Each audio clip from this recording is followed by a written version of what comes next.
Hello, student. How are you? In last session, I have taught you Unit 4 in tax and story writing. In tax, I have given you question answers and other exercise. And story writing. Now, today I am going to teach you in English grammar. The topic is use of can, can't, and could. I am reading the definitions of can and can't and explain you.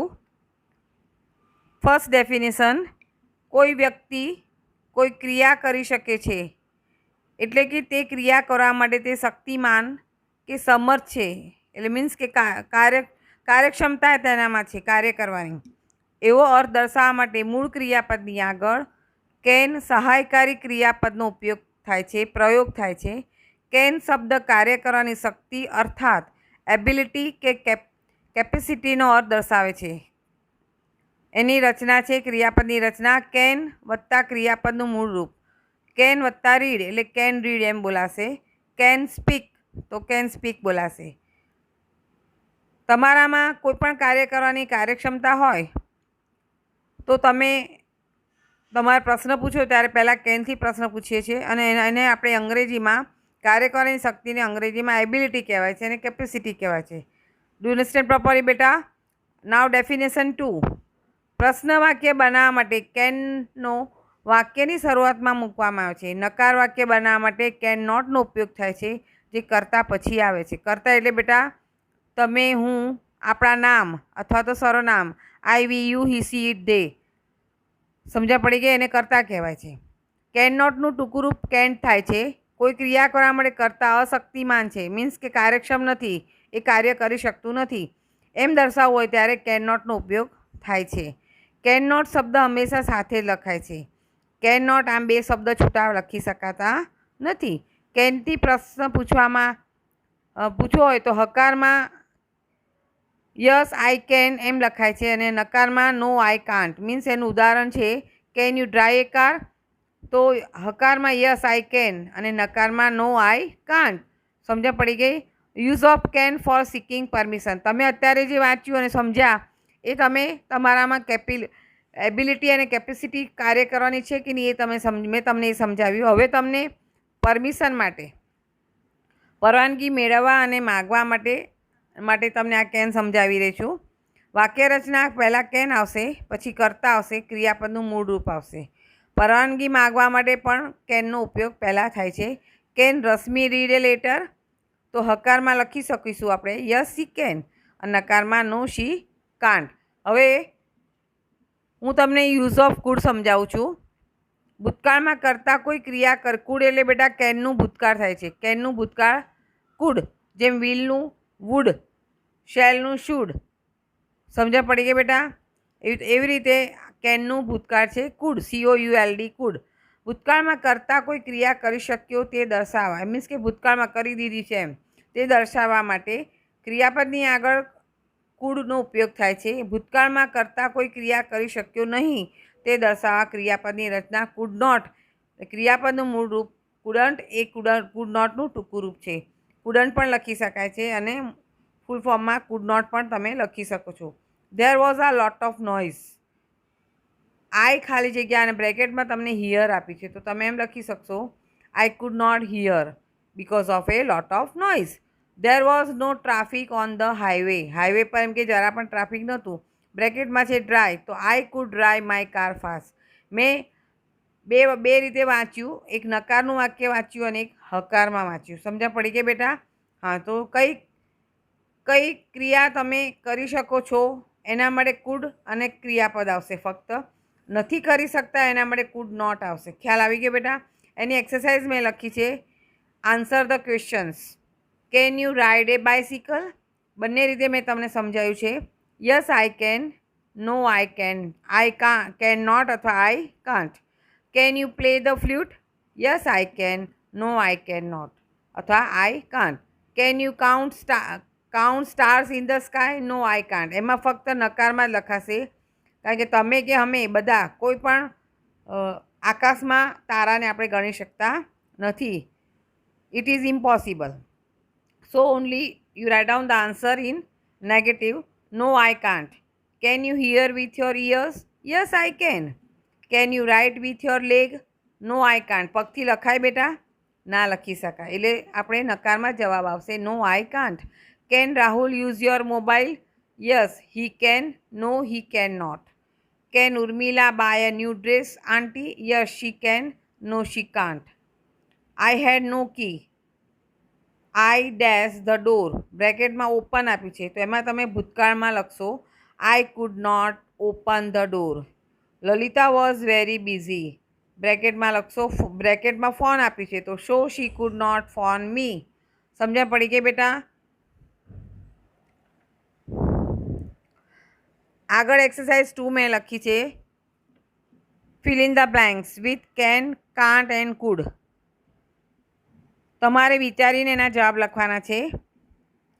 2-3 હું તમને સમજાવી દઉં છું. Dash Kapil attend the birthday party uncle? તો can.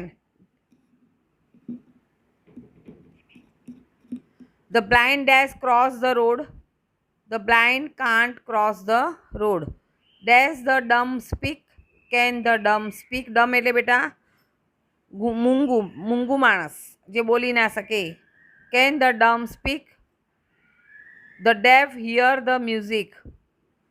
Nayan can't drive a car. He has no driving licence. A lion dash live without water for many days? તો can not અથવા can't. A lion can not live without water for many days. A carpenter dash make furniture? A carpenter can make furniture. The questions of the papers were hard, so I could not write answer. This fill in the blanks, it is in past form, so you write down could not. The horse can run fast. The camel can live without water and food for many days. There was a lot of noise. I could not sleep properly. Sunil was driving his car very fast, so he couldn't stop at the circle. Purna dash make tea. Purna can make tea, but she can't make paratha. Govind can reach on time, so he can catch the bus. Saurabh was quite free on last Sunday. He can come with me to see a film. The bus was overcrowded. We can not board the bus. Monica's handwriting was very bad. I could not read it. Now we are going on second topic, and it is telling the time. समय कहो. I have written and I have shown you the clock on the paper, and I have written the paragraph of a clock, and I am reading now a clock. This is the picture of a clock. Have you seen the clock, beta? There is a clock in your house on the wall, so we can say it is a clock. And which watch you tie on your wrist, it is called the watch. Understand? This is the picture of a clock. It has a dial. It is the face of a clock. Dial ને શું કહેવાય? Face. એટલે ઘડિયાળનો ચંદો.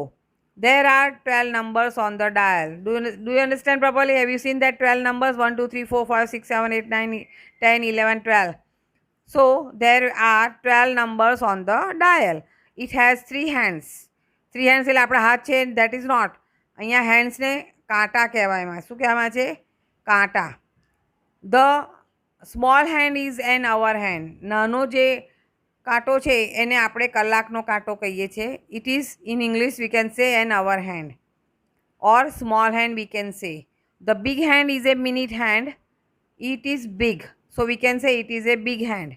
There is a second hand too. It is running fast. It is called a second hand. It moves fast. It shows seconds. The small hand is at 3 and the big hand is at 12. It's 3 o'clock now. The brand of the clock is Orpet. It tells us time. એના new words મેં લખ્યા છે. Dial એટલે ઘડિયાળનો ચંદો, face એટલે પણ ઘડિયાળનો ચંદો, hand એટલે ઘડિયાળનો કાંટો, અવર એટલે કલાક, મિનિટ એટલે મિનિટ, સેકન્ડ એટલે સેકન્ડ. સમજણ પડી ગઈ? નાવ I explain the time. What time is it? અંગ્રેજીમાં સમય કહેવા માટે વાક્યની શરૂઆત હંમેશા ઇટ સર્વનામથી કરવામાં આવે છે. એમાં આઈ, વી, યુ, હી, સી અને ધેનો ઉપયોગ નથી થતો બેટા. આ બધા સર્વનામ આપણા માટે વપરાય છે, પણ ઇટ એ નિર્જીવ વસ્તુ, પ્રાણી, પક્ષી એના માટે વાપરવામાં આવે છે.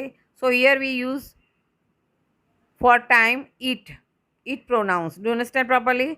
પા કલાક એટલે 15 મિનિટનો સમય દર્શાવવામાં આવે છે અને એને ઇંગ્લિશમાં કહેવાય છે એ ક્વાર્ટર પાસ્ટ શબ્દનો ઉપયોગ થાય છે. પાસ મીન્સ 15 મિનિટ ઉપર થઈ ગયો હોય ત્યારે એને આપણે PST પાસ વાપરીએ છીએ. એ ક્વાર્ટર પાસ્ટ 15 મિનિટ ઉપર, સમયની ઉપર 15 થઈ હોય ત્યારે. પા કલાક એટલે કે 15 મિનિટ બાકી હોય તો એ ક્વાર્ટર ટુ શબ્દનો ઉપયોગ કરવાનો છે. બાકી હોય તો ટુ લખવાનું છે. અડધો કલાક એટલે કે 30 મિનિટનો સમય દર્શાવવો હોય તો હાફ પાસ શબ્દનો ઉપયોગ કરવાનો છે. અંગ્રેજીમાં હાફ પાસ કહેવાય છે. સમજણ પડી ગઈ? ગુજરાતીમાં અડધો કલાક કહેવાય છે. રાત્રે 12 થી બપોરના 12 સુધીનો સમય દર્શાવવા માટે સમયદર્શક આંકડાની પાછળ AM નો ઉપયોગ થાય છે. જેમ કે 6 AM, 11 AM. AM એ એન્ટી મેરિડિયમનું સંક્ષેપ છે. એ લેટિન ભાષાનો શબ્દ છે. I get up at 6 AM. PM એ પાસ્ટ મેરિડિયમનું સંક્ષેપ છે. એ લેટિન ભાષાનો શબ્દ છે. My father goes to bed at 10 PM. Any exercise મેં લખેલી છે ઘડિયાળમાં. તમારે એનો સમય લખીને આપવાનો છે. એક્સરસાઇઝ 1 છે. મેં 2 સમય લખેલા છે, કેવી રીતે લખવાનું સમજાવ્યા છે તમને. એની સૂચના છે look at the clocks and tell the time and write. તો પહેલું ઘડિયાળ મેં દોર્યું છે, એમાં 2 બતાવ્યા છે. તો આંકડામાં મેં 2 લખીને બતાવ્યું છે અને ઇંગ્લિશમાં શબ્દોમાં ઇટ ઇઝ 2 o'clock એમ લખેલું છે. બીજા ઘડિયાળમાં 5:45 બતાવ્યું છે. ઇંગ્લિશમાં એને 5:45 કહેવાય છે આંકડામાં. અને શબ્દોમાં મીન્સ કે વાક્યમાં તમે આ રીતે લખશો it is A quarter to 6 અથવા it is 45 minutes past 5. Do understand properly? પાછળ બીજા ઘડિયાળ દોર્યા છે, એમાં સમય તમારે જાતે લખવાનો છે અને કેવી રીતે લખવાનું એ બધું મેં તમને સમજાવેલું છે. એક્સરસાઇઝ 2 છે tell the following time in words and in figures. એમાં મેં 4 પ્રશ્નો લખેલા છે. તો તમારે એમાં એકનો જવાબ મેં લખીને બતાવ્યો છે, બીજા 3ના જવાબ તમારે જાતે લખવાના છે. The hour hand is at 8 and the minute hand is at 12. What time is it? It is 8 o'clock. શબ્દમાં પણ તમારે વાક્યમાં પણ આ જવાબ લખવાનો છે અને આંકડામાં પણ બતાવવાનો છે. The hour hand is between 10 and 11 and the minute hand is at 6. What time is it? Third, the small hand is at 2 and the big hand is at 10. What time is it? 4, the small hand is at 6 and the big hand is at 9.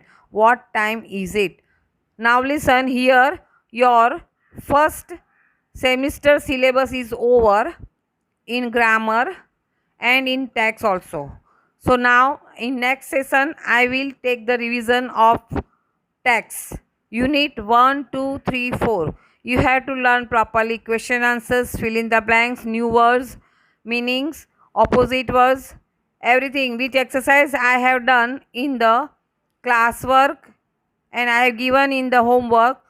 You should be learned properly for the revision. Now revision will be start from next session. Okay, take care and stay home. Bye.